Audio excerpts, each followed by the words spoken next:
quantidade de animais que se alimentam de uma planta dessa é incalculável, principalmente os insetos. Nós estamos vendo essa planta, que é uma leguminosa, tem vagens com grãos, leguminosa, vagens com grãos, é leguminosa. Então, tem muitos insetos se alimentando das flores no momento, principalmente formigas e insetos alados. No momento nós não estamos vendo borboletas, mas nós estamos vendo abelhas.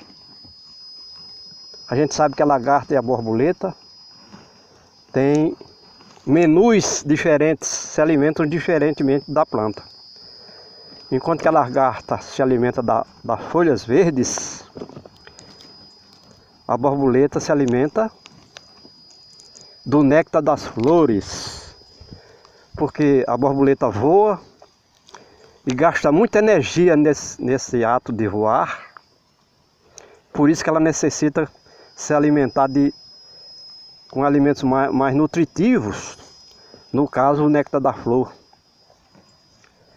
Mas se a gente for fazer uma relação aqui das partes desse vegetal que alimenta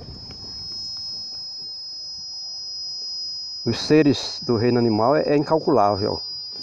Nas raízes dessas plantas tem bactérias,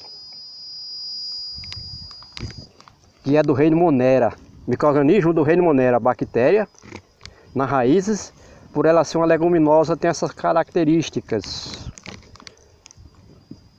Em suas raízes habitam a bactéria nitrificadora, que tira o nitrogênio do ar por intermédio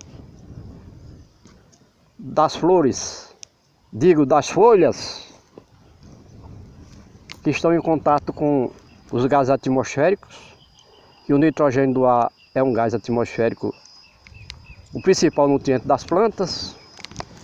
Então vai circular pela seiva da planta esse nitrogênio que não é comum nas outras plantas, porque, como a gente disse, é uma leguminosa. Essas plantas que têm vagens, na maioria é leguminosas,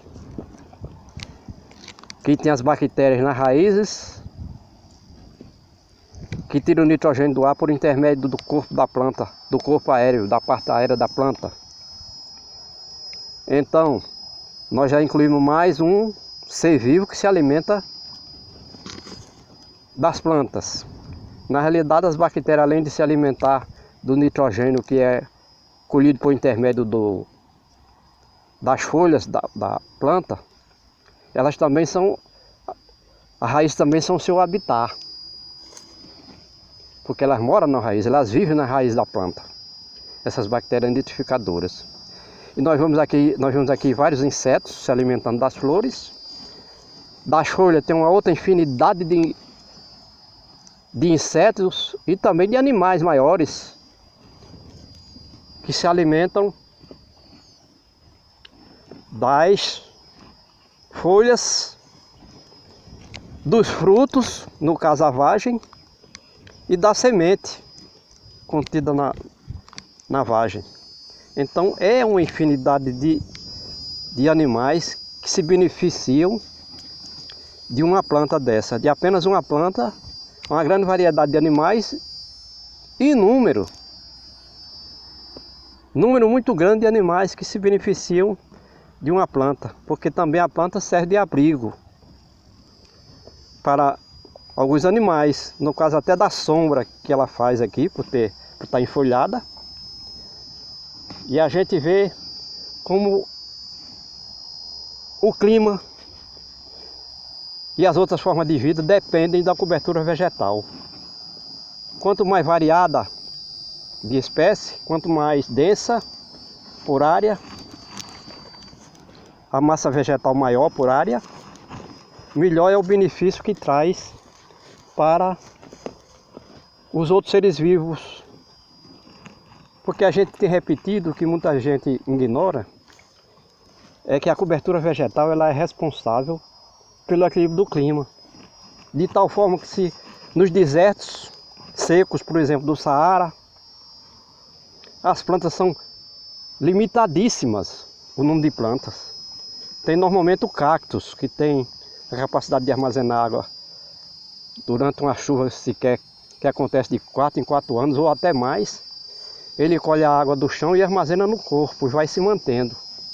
Mas outras plantas que precisam de água a todo instante não tem como nascer e se reproduzir e crescer nesses desertos.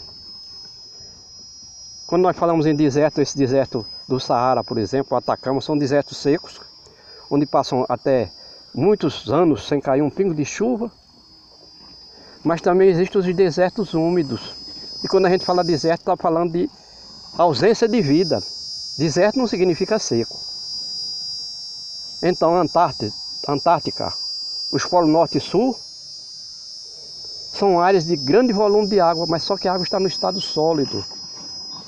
E a maioria das plantas são água do estado líquido. Mesmo nos oceanos, onde é raríssimo também as plantas, onde são raríssimas, porque nos oceanos falta luz solar e falta solo.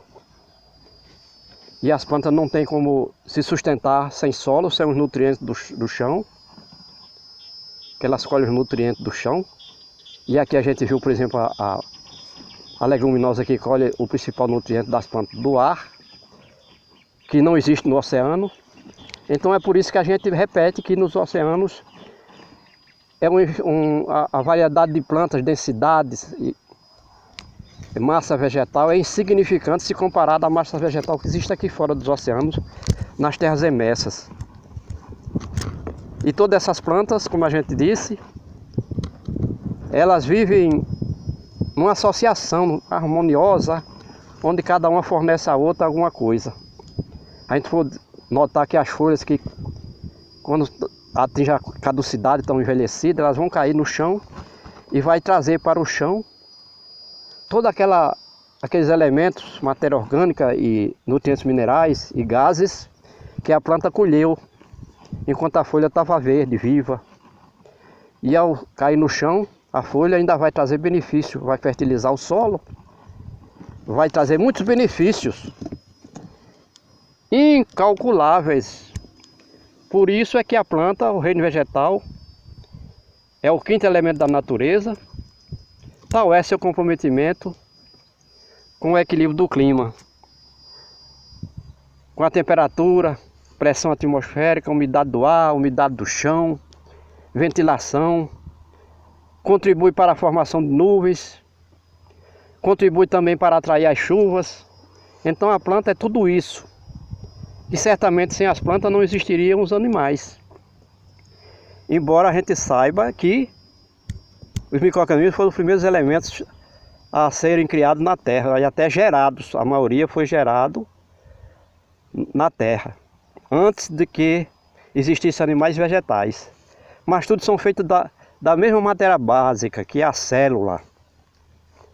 Então por isso a gente diz que o vegetal reúne todas essas características que traz benefício irrestrito para as outras formas de vida, animais e vegetais. Digo, animais e micro-organismos.